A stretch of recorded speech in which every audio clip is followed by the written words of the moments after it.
Greetings and salutations, creature lovers. This is Mr. Venom welcoming you to episode 37 of No More Room in Hell presents Creature Comforts. Before we introduce our movie for the episode, let me go ahead and bring in my cohorts. First, coming to us from the main show, No More Room in Hell, it is Mr. Derek B. How you doing, Derek? Yo, man, I can't wait to talk about Spawn as a giant boar.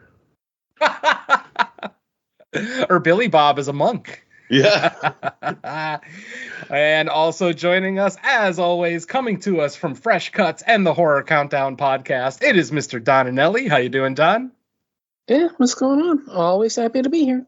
All right, folks. For this episode, we decided to do something that we haven't done before. Obviously, we have done animated features with, the Batman movie that we only did a couple of episodes ago, but Derek actually suggested this one, and I thought it was a pretty good idea. We are delving into anime for the first time, but we're not just jumping into anime, my friends. We are jumping into potentially one of the most prolific anime studios to come out of Japan, and that is, of course, Studio Ghibli, run by the masterful Hayao Miyazaki. So our movie for this week, now obviously with the Studio Ghibli films, their creatures are a part of almost all of them, if you will. I mean, right down to Ponyo, the little fish kid. Yeah. So obviously there's a lot of choices for Studio Ghibli. I'm going to go ahead and turn it over to Derek, and he's going to go ahead and let us know what movie we're actually going to be talking about and why he picked it. So go ahead, Derek. We're going to be talking about a movie that I actually remember back in the day because it used to be like advertised on every like Dimension Extreme or Dimension or Miramax movie. And that is Princess Mononoke from 1997. The reason why I picked it actually because it's kind of like its anniversary also, but it also is the debut of like this special like 4K IMAX presentation that just happened in theaters, which kind of is a big deal because it's like one of the first, well, besides The Boy and the Heron, is the first older like Studio Ghibli movie that they actually released in like a new 4K transfer. So that's kind of a big deal. And it's one that I always liked. We actually covered this on my previous show before Cinema Attack, and yeah, it was a banger then too. Like I remember when we reviewed it then, my co-host Matt, like, damn, I was just watching this movie, and then this guy just shoots a fucking arrow, and this guy's head just explodes off of it. It's fucking crazy. I was expecting shit like that, and it's kind of that elemental where it mixes like this like history lesson of this era, where it's kind of like these spirit monsters kind of deal, where nature and the new world is taken over, and you can see like this movie's kind of like a interpretation of that, which I always love. And Miyazaki as a director, like we could have did like Nausicaa is a big one that we could have actually did too for this show, which we might do in the future because there's definitely some Godzilla crossovers with that one too. Well, I'll get into that when we get into that movie more. Yeah, I remember when this first came out in like the United States, like it was like actually the big first like release of like one of these movies in a while, because he actually had a bad experience when Nausicaa was released back in the day. He actually sent to the Weinsteins of all people, because they bought the rights for this at the time. Like he sent them like a samurai sword with just one note, no cuts, because if you know when Nausicaa was originally released, it was cut to shit.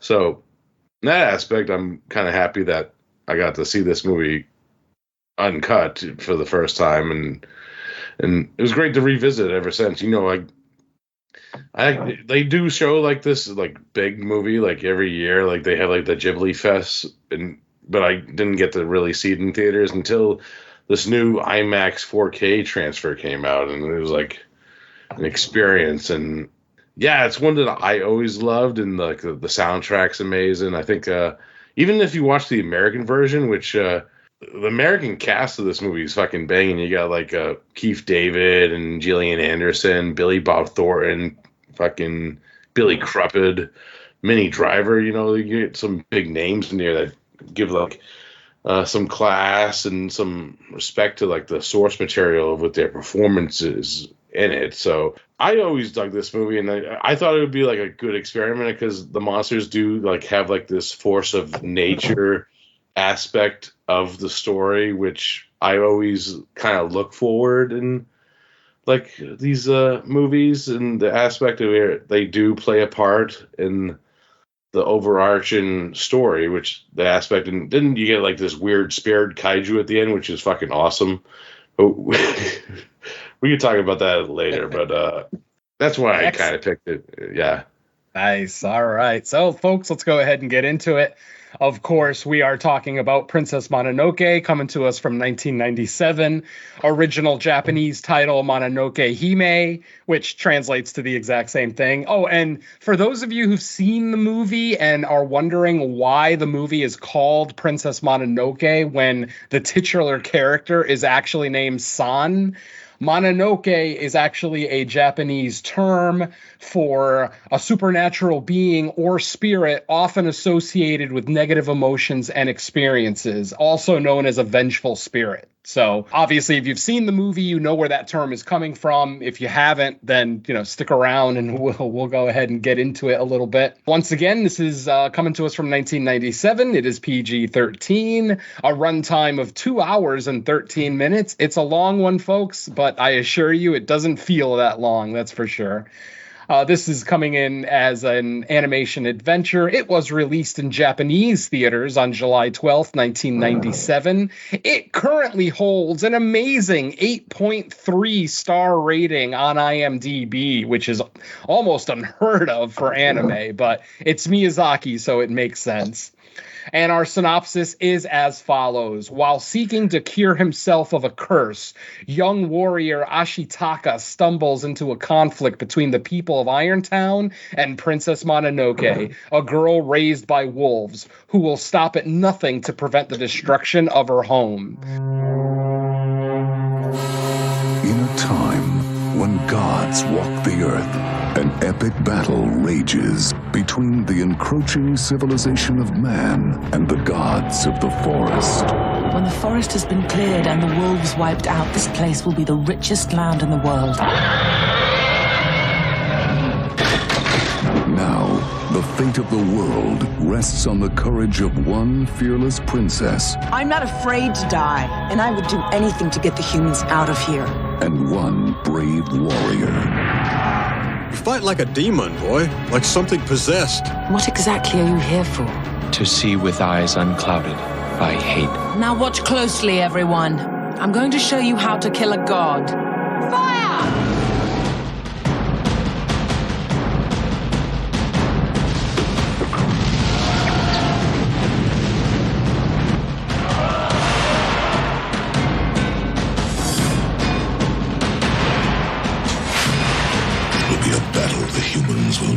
Forget.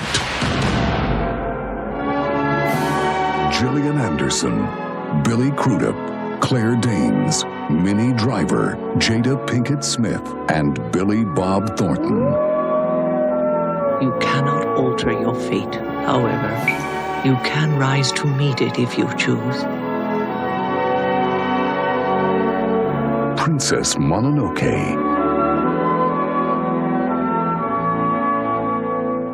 So obviously, if you haven't seen the movie based on that synopsis alone, you probably can tell that this is going to have a lot of environmental overtones here, a lot of nature versus technology, nature versus human advancement, things like that. And I mean, one of the things I really love about this movie is that there is a human antagonist in the movie in Lady Abashi, but when you really think about her motivations, is she really a villain? I mean, all she really wants to do is advance humanity. Yes, she's willing to destroy the forest and all the creatures in it to do so. But at the same time, she's humanizing lepers. She's giving women who were prostitutes a chance at a better life. Her community, the community of Irontown, men and women are all equal there. You know, there's no misogynistic bullshit. So it's really hard to look at Lady Abashi as just a clear villain. But I like that about movies like this. When you give us a villain that deep down, her motivations are somewhat good. They are for the advancement of the human race. Obviously, her lack of empathy for nature and animals and things like that makes her a villain. But man, to look at the other things that she does, it's kind of hard to look at her as a villain. But again, the movie has to have a villain of some kind, so it might as well be Lady Abashi. Now, Derek talked about the English cast on this one. I actually did also see the 4K IMAX presentation a couple of weeks ago for this one. Of course, that one was presented in Japanese, which was the first time I'd ever seen this movie in Japanese. I actually saw this movie in its first theatrical run, but it was in English, of course. And I've always seen it in English on, DVD or Blu-ray. So this was the first time I saw it in Japanese. And I gotta say, I think I like it in Japanese better. As great as our voice cast is in this movie, like, there's something about the sense of urgency in a Japanese voice that you just don't get in an American voice. Like my biggest example is going to be Billy Bob Thornton as Jigo, the monk. Yeah. Hey, like, sometimes he's speaking so nonchalantly, even though he's talking about decapitating a god, but he speaks in this tone that's almost joyful, almost childish, that it almost, like, you're questioning maybe not his motivation, but like, is this guy an adult or what? Or is he like a man-child that never grew up? Whereas when you watch it in Japanese, Jigo's voice is, it's a lot deeper. It's gravelly. It's got that, older Japanese gentleman's voice. And like I said, just overall, that sense of urgency, I hear it more in the Japanese language. Now, granted, I don't understand Japanese. It's not like I know what they're saying. Maybe if I understood Japanese fully, I wouldn't think this way, but listening to it as it is and then reading the subtitles, it just, like I said, it just feels like the Japanese actors are like more invested in the story, if you will, than a lot of the American actors. Not all of them. I mean, John DiMaggio is in here, fucking Bender from Futurama. How great is that? We get Bender. Red Hood Joker. Yeah, exactly.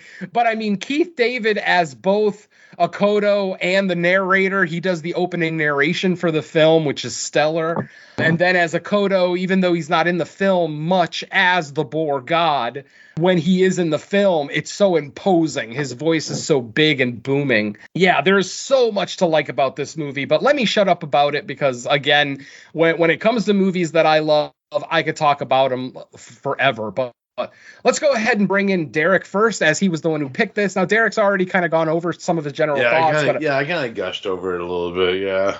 Was there anything else you wanted to gush over before I turn it over to Don? I was just kind of like the first time I seen this movie, I was kind of like just fucking, because it was like the first animated movie where I saw people getting fucking decapitated. I'm like, what the fuck? This is nuts. People like Ibashi later in the movie gets her arm ripped off and by a fucking wolf head, and it's fucking awesome. Crazy. And by the way, I wanted to ask you one question, Venom. Do you think the curse kind of reminds you of a certain symbiote in the way it acted? Ooh. That's a tough one because at least a symbiote wouldn't kill you. This thing is gonna kill its host. But I do kind of see what you mean about, because it is a symbiotic relationship. I mean, the curse is living; it is inside its host, and it will eventually kill it. So I mean, I do see the similarities. Maybe they just didn't scream out at me right away. Yeah, especially like when he's like in like using the bow and arrow and it's like doing like that superpower wave thing. It's like, you know what I mean? Like, it's crazy. All right, Don, why don't you go ahead and come on in here, give us your general thoughts on Princess Mononoke. And actually, I don't even know much about you and your relationship with anime. So why don't you tell the folks a little bit about, do you like anime? Is it something that you seek out? And then go ahead and jump in your general thoughts on Mononoke. Okay, well, let's start at the beginning. Me and anime, this is pretty much movie number 3. My number 1 and 2 are Wicked City and Perfect Blue. Not in order of enjoyment. It's in order of it's an order of when I've seen them. Gotcha. If we're going to go in order of how much I like them, it would be the opposite. It would be Perfect Blue, Wicked City, and then this. So yeah, I'm incredibly new to the genre just because for the longest time I was pretty much limited to what came on cable TV. So if nothing was on cable TV, I didn't know about it. And anime is not exactly doesn't get very prominent showings on Stars or Cinemax or TNT or TBS. So I knew the concept was around. I just had zero ability to access it. So, once we matured and entered the streaming world, it's still not something I seek out just because it's not something I'm familiar with, but it's something that, based on the fact that it's now the 3rd film I've seen, there's a little bit more there to it. If you'll notice that the other 2 are more horror films and this one's not, then kudos to you. You'll finally get an idea of where I stand on it because, yeah, this was very much a not for me kind of a movie. I probably would have turned this off by the 30-minute mark if we didn't have to do a show on it.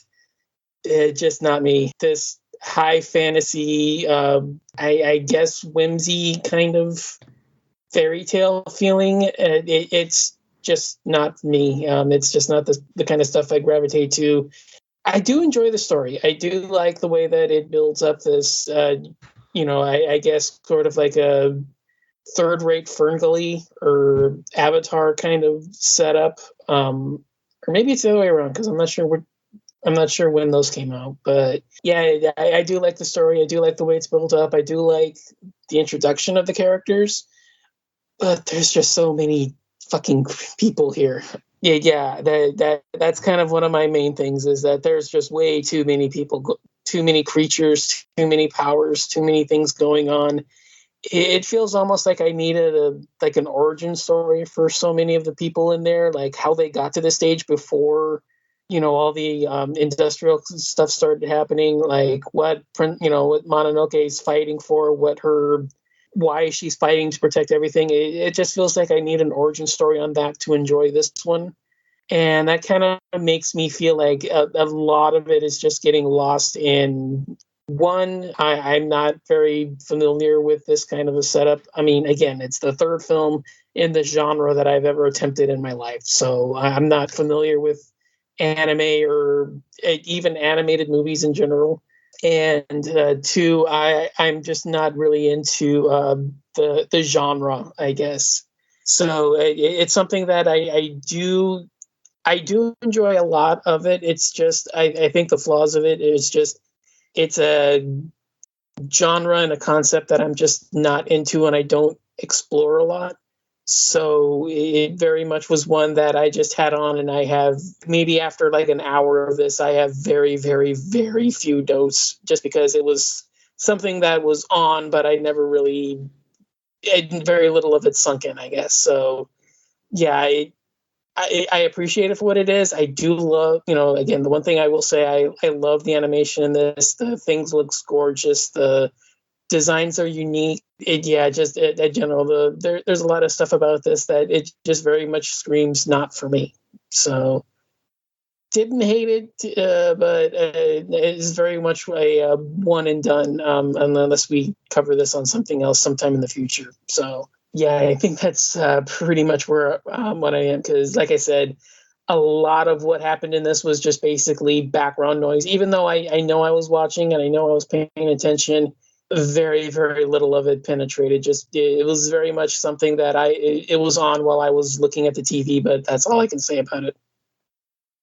Yeah, I will admit that some Miyazaki movies, kind of like some Godzilla movies, I'm looking at you, Shin Godzilla, sometimes will introduce just a lot of characters. And when you're talking about a movie that's 2 hours and 15 minutes long, you almost have to expect a lot of characters, a lot of plot developments, things like that. But I respect it regardless. You know, if anime is not for you, it's not for you. There's nothing wrong with that at all. Especially when your characters is played by Jada Pinkett Smith, and it's like, I should mention I've never seen the dub.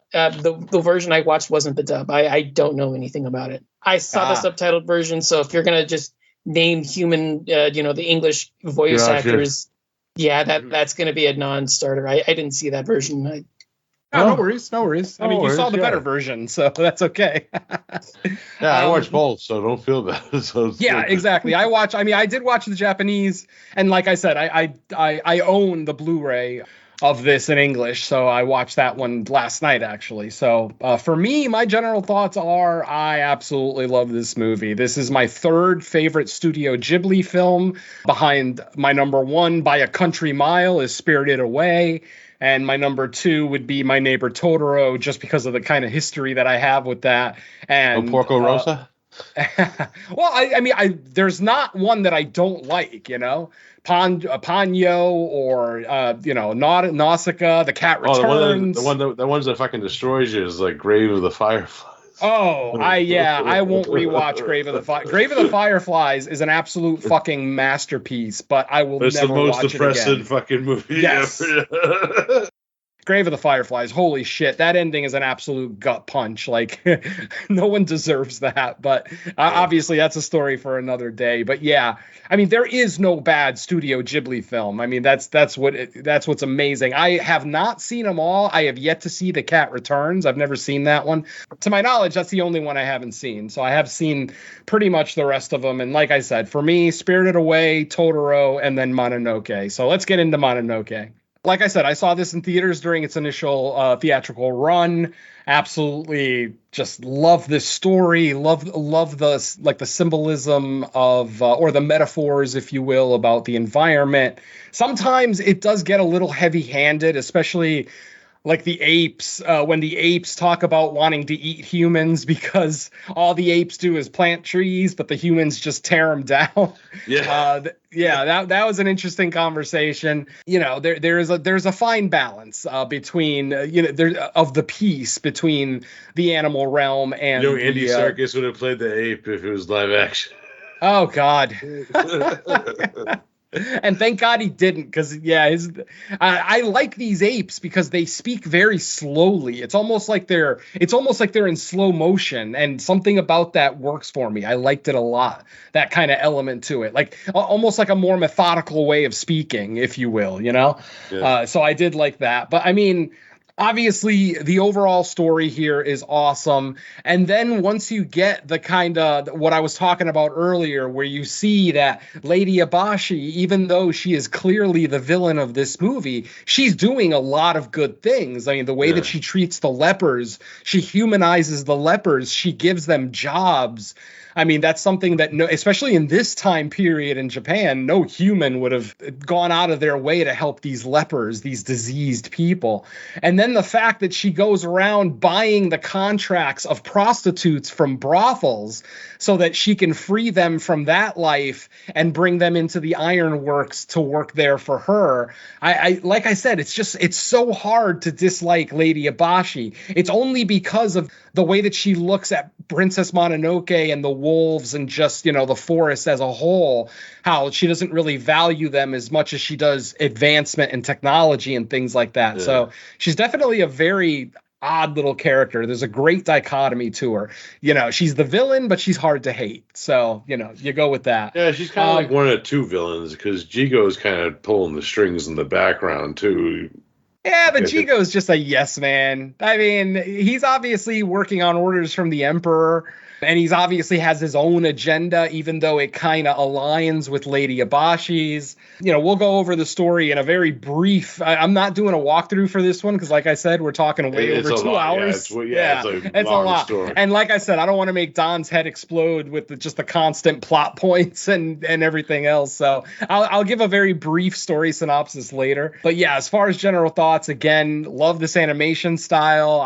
Studio Ghibli always looks amazing. They really are great with their casting of their dubs. Like I said, Spirited Away is my favorite. That's one that I can watch in Japanese or English regardless. Like, I feel like they're equally great. Whereas with Mononoke, I feel like the Japanese is maybe just a half a step better. But yeah, the fight sequences, the battle sequences, Ashitaka's just his ridiculous power. Like Derek said, the first time that he pulls a bow and arrow, he cuts off both of a guy's arms. Like literally the first arrow that he shoots the first arrow that he shoots at a human, obviously. By this point, he's already killed Naga. But the first time he shoots an arrow at a human, holy shit, it takes off both of the guy's arms and the halberd that he's holding in his arms. Then the next couple of arrows just literally decapitate people. Like, he's literally shooting them in the neck, and just because of Grand Theft Auto.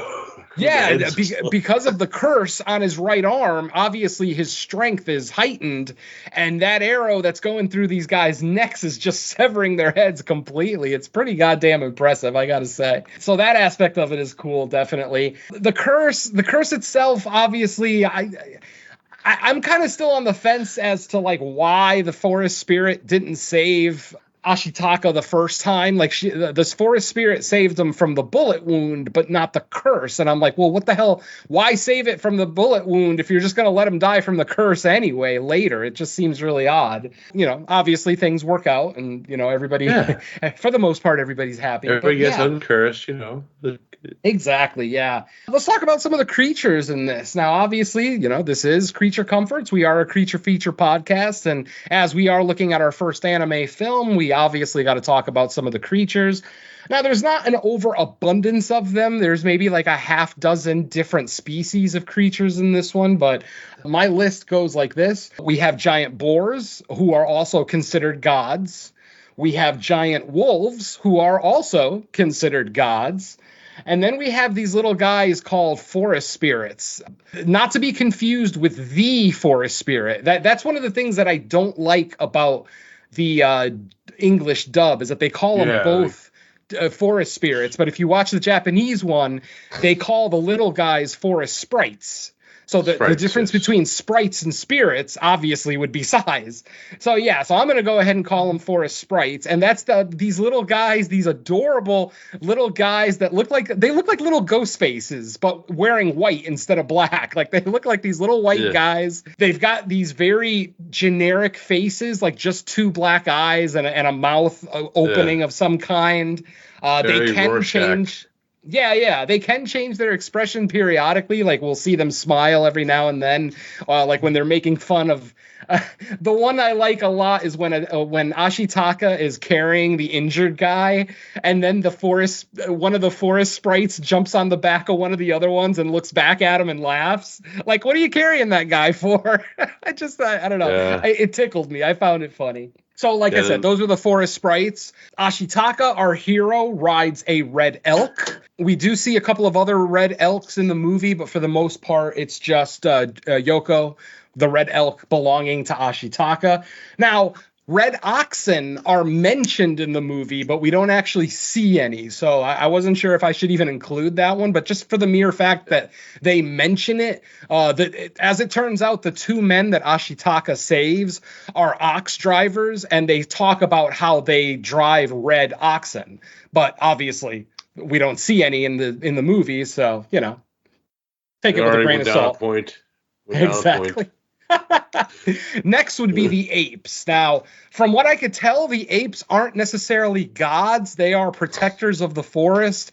Their main purpose, as I mentioned earlier, is to plant trees. Whenever humans clear cut an area of the forest, these apes will come out at night and they will literally plant trees. Now, the funny thing about these apes is that they don't look like the traditional apes that we have today. They look almost like shadow creatures, like they're just all black with glowing eyes. But they are, very distinctly apes. Later in the film, we'll actually get a close-up of one of them, and then you'll see a little bit more of the details of the apes. But for the first, half of the movie, we're really just seeing, black shadows with glowing eyes. And then, of course, the final creature of our movie is going to be the forest spirit itself. The forest spirit has two forms. Its deer form is its main form. It actually is a deer god. And when it's in its deer form, it actually has, it's got 30 antlers? It has a shit ton of antlers. Nuts. I love its face. But yeah, that's what I was going to say. The face, he has a human face.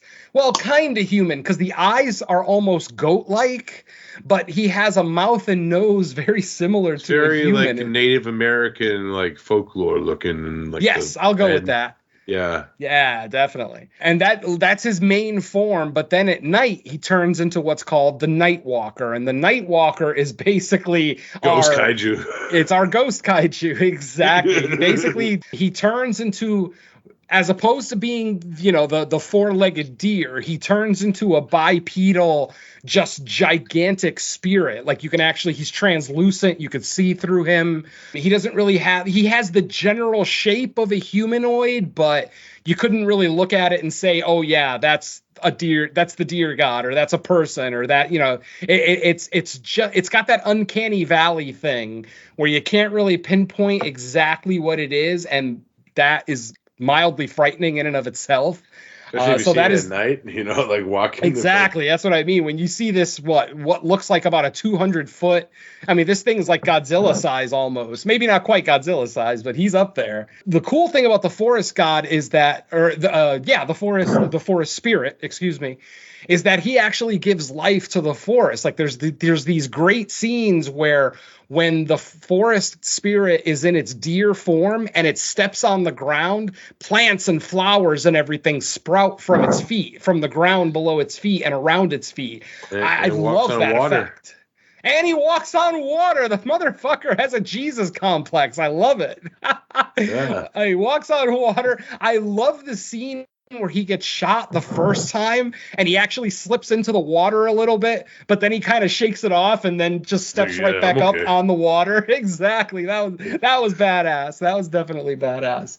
So that's our list of creatures. I would say this solidly falls under creature feature. There's our list of creatures. So I'm going to turn it over to Derek. Derek, talk to me about some of these creature designs. Which ones really stood out to you? Which ones could have been better? The forest sprites are pretty gnarly. When I first see them, I love them. They're the little mini forest characters. They kind of like the fairies of say if this was the movie Wizards, they'd be like the fairies. Yeah, you know what I mean?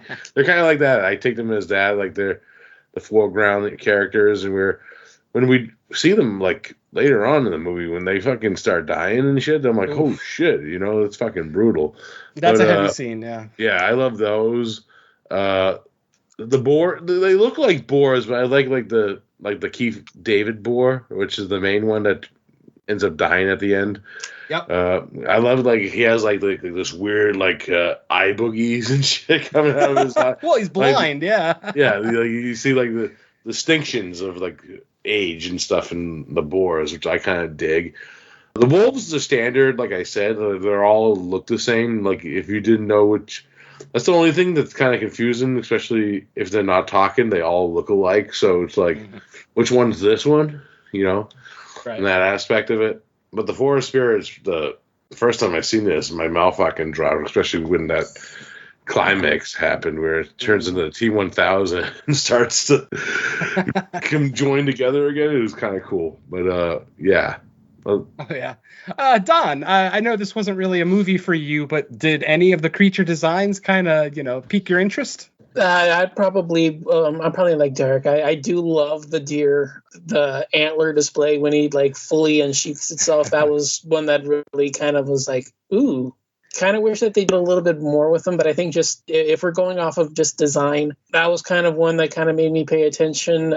I'd say the wolves again. Not just because I think they were kind of like the closest to like a normal one. Like it was kind of like an easy immersion, maybe. Yeah. Just because like with how it's like high fantasy, so like something a little bit more realistic and a little bit more grounded kind of makes it a little easier to buy into what's going on. For me, that one was another one. Yeah, for me and the wife, actually, we're all about the forest sprites. Holy shit. My wife, Mrs. Venom, actually has a tattoo of a couple of the forest sprites on her shoulder. We've got ramen bowls. She's got a Loungefly backpack. I mean, yeah, the forest sprites are just absolutely loved in this house. And man, the first time that we went to see it, and there's that scene where they all start falling out of the tree. Holy shit. Like, that was heavy. That was pretty emotional. And by the way, this movie ends in the absolute perfect way possible. I mean, how great is that final shot where it's just showing the forest start growing back and then one single forest spirit reappears. I absolutely adore that ending. Like just the sense of hope. Yeah, the sense of hope, the return of nature and animals and everything else. Oh, God, it's so impactful. It really is. Obviously, we talked a little bit about the voice acting, and though it is great, it's like I said, I still personally prefer the Japanese version. I think Minnie Driver as Lady Yabashi is great. Jada Pinkett is okay. Gillian Anderson is great as Morrow. She's like the main wolf, the wolf mother, if you will. Great job. We've already talked about Keith David. Keith David's always awesome. Hey, we got Tara Strong in here, a veteran voice actor as Corey well. Bourne, you got a few of them. Yeah, no, I mean, we've got some great voice work in here. Like I said, if you don't like subtitles and you don't like reading while you watch your movies, then Studio Ghibli gives you the best opportunity. I should look up some of like the Japanese cast because I probably know them from other shit too. That's true too. Yeah, I mean, probably from other Miyazaki movies, definitely. But yeah, I mean, like I said, if you're not into subtitles, Studio Ghibli is a great option for you in the anime realm because they do some of the most meticulous work on English dubs, and they do them right away too. They don't wait. Like for the theatrical run, we'll have the English dub out here. I mean, when I saw Spirited Away and Howl's Should we even Castle, talk about who wrote the fucking English script because it got canceled recently? If you want to chime in on it, I'll allow it. Well, Neil Gaiman wrote the English screenplay for this. Yeah, the Sandman Man. Yeah, that's pretty much what I know him from is the Sandman comic. But we won't talk much about him in this because he has had some controversies recently. But other than that, it's kind of cool that they kept that in line where it kind of feels like something he would fucking write anyways, if thinking about it. Oh, yeah. Definitely. Big time. All right. Well, let's talk about this story a little bit. Like I said, I'm going to be very, very general because a walkthrough of this movie would just take way, way too long. But the basic gist of our movie is we've got two factions. We've got a faction of humans living in Iron Town and a faction of animals living out in the forest who are trying to protect the forest.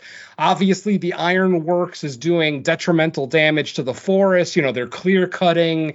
They're cutting into the mountain to get iron ore, like digging that stuff up. So, I mean, they're doing some pretty bad damage to the area, which, of course, upsets all the animals, the apes, the boars, especially. Like, the boars seem to be the ones that hate the humans the most. Like, they legitimately have no love for the humans and pretty much just want to decimate anyone that they run into. Like, even Akoto obviously wants to kill Ashitaka for killing Naga, which I kind of skipped over. Basically, our movie opens with an attack of a wild boar that has been cursed. And in this world, when a creature is cursed, it becomes a demon. It basically becomes this kind of symbiotic, weird, gelatinous creature that can change shape. And it's almost like he's covered with worms or something, like transparent worms. Yeah, it's kind of cool, especially when we first see it. Like it has fucking 6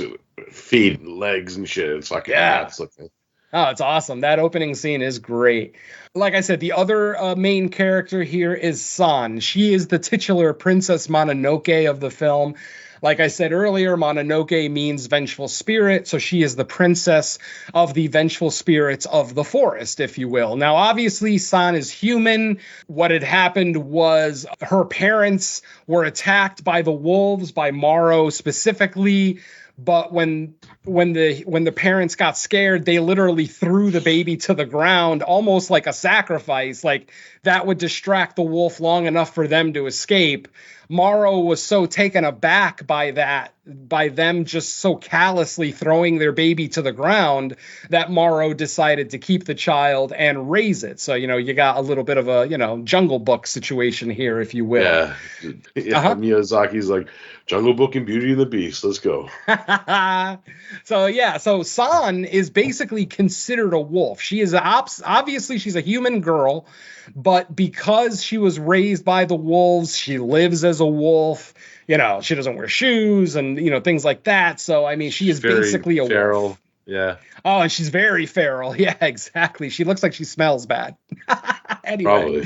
Probably. So obviously, you've got these two factions kind of warring back and forth. At one point in the film, the Boers start an offensive to try to take out Irontown. Unfortunately, the Boers are, like, the wolves describe the Boers as being almost like too aggressive for their own good. Like they'll blindly march into battle, even though it's a hopeless situation, basically, a suicide mission, but they'll still blindly charge in there. It's just the way that the Boers are. It's basically, no retreat, no surrender for the Boers. So, and unfortunately that ends up working against them, because when they do attack the humans, they end up pretty much almost completely getting wiped out.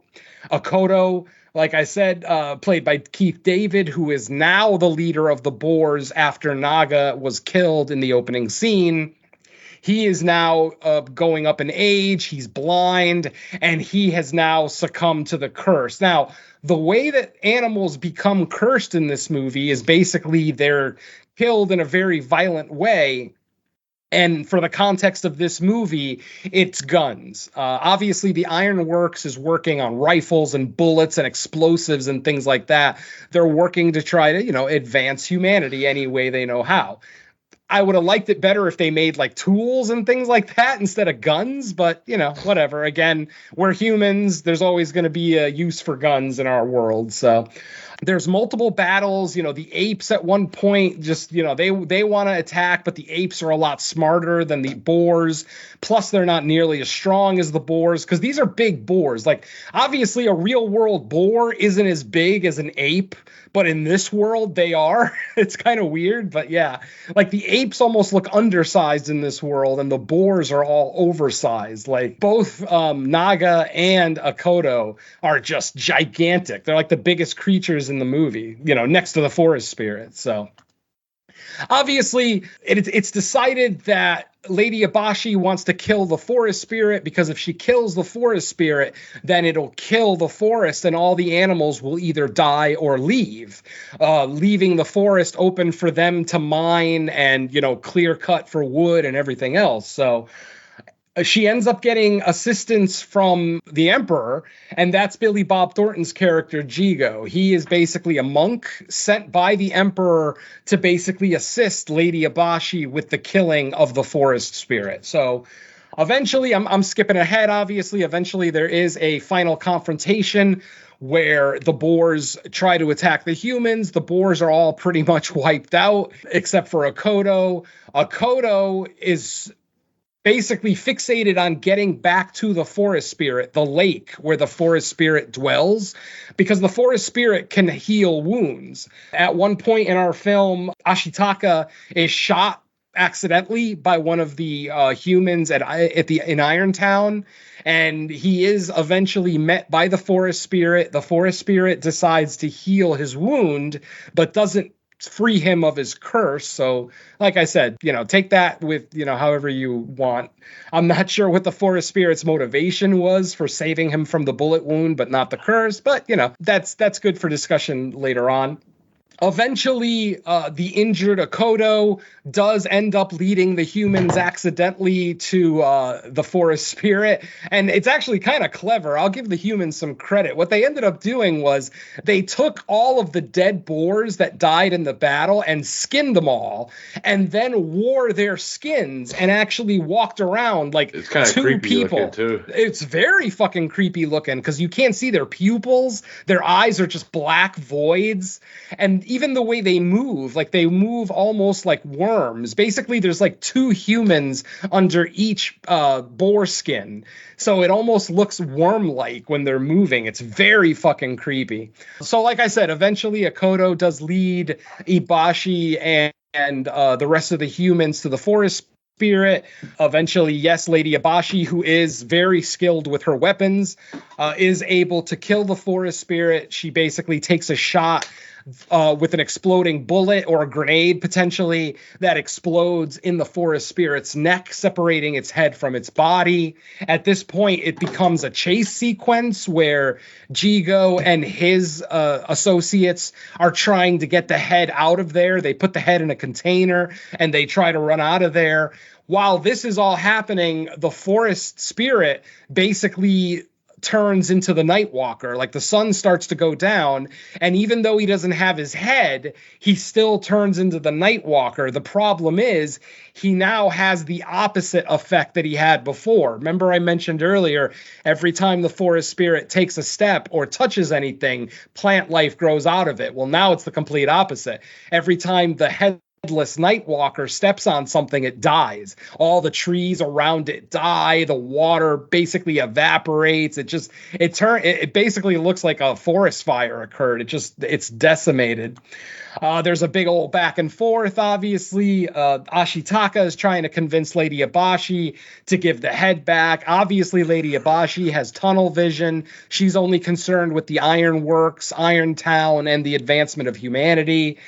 Same thing with Jigo. He doesn't really seem to really want to help that much, even though he does eventually relent and open up the container himself. Ashitaka and San take the head out. They give it back to the forest spirit. It's in its Nightwalker form right now. So we get kind of a cool scene where the giant Nightwalker bends over, presenting its headless shoulders to Ashitaka and San. They give it its head back, and basically we get like a little bit of a suspenseful moment, because as soon as the forest spirit gets its head back, it falls back and disappears. It almost looks like it died. But then literally there'll be a couple of seconds of quiet, and then suddenly we'll start to see the green of the trees start appearing again. We see the woods start to, get green. We see the birds start flying back into the forest. And then, like I said, our movie basically ends with that final image of that single forest spirit. And I skipped that too. When Lady Ibashi shoots the forest spirit, severing its head, all of the forest spirits, the forest sprites, all fall out of the trees. And literally, it's like raining forest sprites. Like they're just dead forest sprites falling to the... It's like I said, if you love the forest sprites the way Mrs. Venom and I do, it's an incredibly sad scene. Like I honestly thought that was kind of it. Especially because that's at like the 2-hour mark, and you're like, wow, how much more could there be in this movie?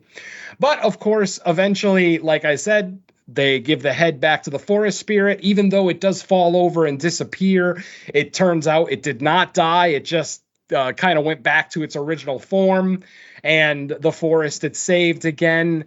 Basically, San decides to stay with the animals and try to help them live in a world where they have to exist with humanity.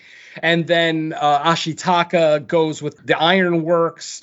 Same thing with him. He is going to try to help the humans at the Ironworks not decimate the forest as badly as they have been. So they're basically trying to create a balance. And throughout the movie, there's a little bit of a romance between Ashitaka and San. It's not like they actually kiss or anything like that, but it's very obvious that Ashitaka has feelings for San. I mean, he calls her beautiful at one point in the film, which takes her aback completely. And obviously there was that. If this was an American movie, you know they'd have ended up together like in a relationship. But in a Miyazaki movie, they don't end up together. They are still very happy with their roles because they get to go, and they're not exactly leaders, but they're kind of like counselors now for their respective groups. And you know, Ashitaka does mention that he'll come and visit periodically, so hopefully he gets to have some every now and then. Some little wolf babies, you know. Yeah, why not? I mean, hey, San isn't unattractive, so yeah, let's, you know, hopefully that relationship. Obviously, this is a story that's rife for a sequel, I think. The fact that San and Ashitaka are now with their respective groups, I feel like they could easily do a sequel where there's another conflict, or maybe Lady Abashi dies and there's a new leader at the Iron Town, which causes, you know, just more drama, blah, blah, blah. Maybe on an even grander scale than we get with the first movie. But unfortunately, Miyazaki doesn't do sequels, and I actually respect them for that. So I'm very okay with that. All right. So that, like I said, I definitely gave a very abridged version of that story, that because like I said, folks, 2 hours and 15 minutes, like Don mentioned earlier, it's a lot of characters, a lot of creatures, a lot of names to remember, which you're never going to remember everybody.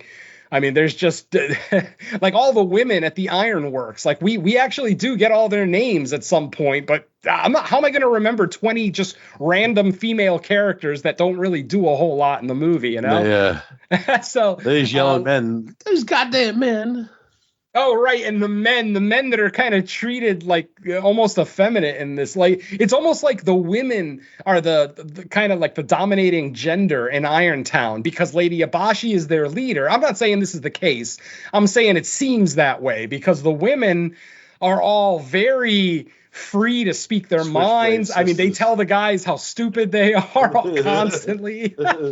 At one point when Ashitaka brings back one of the injured husbands, the wife is like, damn, now I can't go and get a better husband. Like, they're literally joking back and forth like that. And I kind of like that relationship, that kind of how the genders mix there. You know, like I said, they're equals, but because the women, especially in that day and age, aren't used to being equal, they're taking advantage and they're constantly making fun of the men and everything else. So, and the women do as much, if not more, work than the men do in Irontown. Like, the men actually defend the place, you know, while the women are working. The women are running the bellows. You know, if they fucking settled and fucking, you know, there'd be a fucking Thunderdome there in a few years. Oh, hell yeah. Oh, guaranteed. I mean, how could there not be? Shit. But like I said, yeah, I mean, there's so much to like about this movie.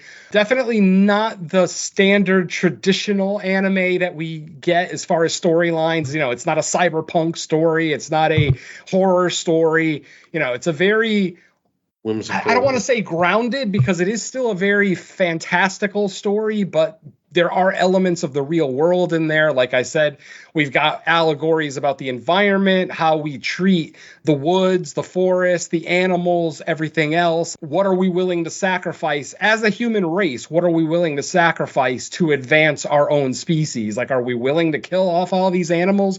Are we willing to destroy every tree on the planet? Like, things like that. So it's like the same thing with like Godzilla, where like Yamani's like, should we destroy this creature? It's the first time we've seen this kind of creature. You know what I mean? It's like that same argument. Yeah, definitely. So there you go, folks. That is Princess Mononoke. I'm going to go ahead and turn it over to my co-host to see if they have any closing comments to make. So I'll go ahead and go to Derek first, as I know he loves this movie. So Derek, any closing comments before we get out of here? Yeah, it's a great, like, if you haven't seen it, like I say, just give it a try. Like, even if you didn't get the chance to see it in theaters, you could. All the Studio Ghibli movies are on HBO Max. Mm-hmm. So if you have that, you can watch it there. So yeah, absolutely. Don, I know this movie wasn't really for you, but any closing thoughts you want to give us before we get out of here? Yeah. I mean, like I said, I know it wasn't for me, but like I said, it wasn't an excruciating, like, oh God, why am I watching this kind of a thing. I still have to say it's worthwhile. I mean, there's still factors I did enjoy. I did enjoy the creatures. I did enjoy the story. I did enjoy the look of it. So I'd still say give it a shot if you're curious about it. I mean, it's not, the worst thing I've ever seen, by a country mile. I mean, my website will tell you that. But I mean, yeah, it wasn't for me, but I'd still say it's worth a watch just to see if it's something that you would be interested in. So, yeah. Nice. And obviously, I've already gushed over this thing for about an hour. Me and Derek have just practically filleted this movie for the last hour. So obviously, not much else I can add. I absolutely love this. Like I said, it's my number 3 Studio Ghibli film, but they're all great. Like I said, there is no bad one. There's literally, I've never seen a bad Studio Ghibli film. So if you're not into anime and you're looking for maybe an outlet to get into it, Ghibli might be good for you because, like I said, the stories aren't ultra action packed. There's not a lot of horror elements or fantasy. Well, there's fantasy, but at least not like sci-fi. I feel like these are, especially Spirited Away, like that would be the one that I would recommend to people. It's a nice little story, a nice whimsical little story with a lot of creatures, more obviously lots of subtext underneath. With Spirited Away, obviously there's spiritualism, there's classism, there's other elements that are discussed that that are kind of alluded to in that movie. So I mean, that would be the one that I would suggest if you're younger or if you have kids. I would recommend My Neighbor Totoro, Ponyo, stuff like that. But yeah, I mean, don't sleep on. Yeah, absolutely. I mean, like I said, you can't go wrong with Studio Ghibli. So yeah, I just pick a movie and go with it. And let us know if you've never watched a Studio Ghibli film before. If you went ahead and watched one, let us know what you thought about it. And let us know what you think of Princess Mononoke. I would love to, talk to more people that are into Studio Ghibli, because I literally only know about a handful of people in the real world that are into Ghibli. So absolutely hit us up. Let us know what you thought. Yeah, I know that feeling, Venom. So exactly. All right, folks. Well, that's going to do it for episode 37 of No More Room in Hell presents Creature Comforts. On behalf of Derek B. and Don Anelli, I am Mr. Venom. Once again, thanking you all so much for joining us. We'll see everyone next month. Go ahead and say bye to the folks, fellas. Bye. Later. Adios.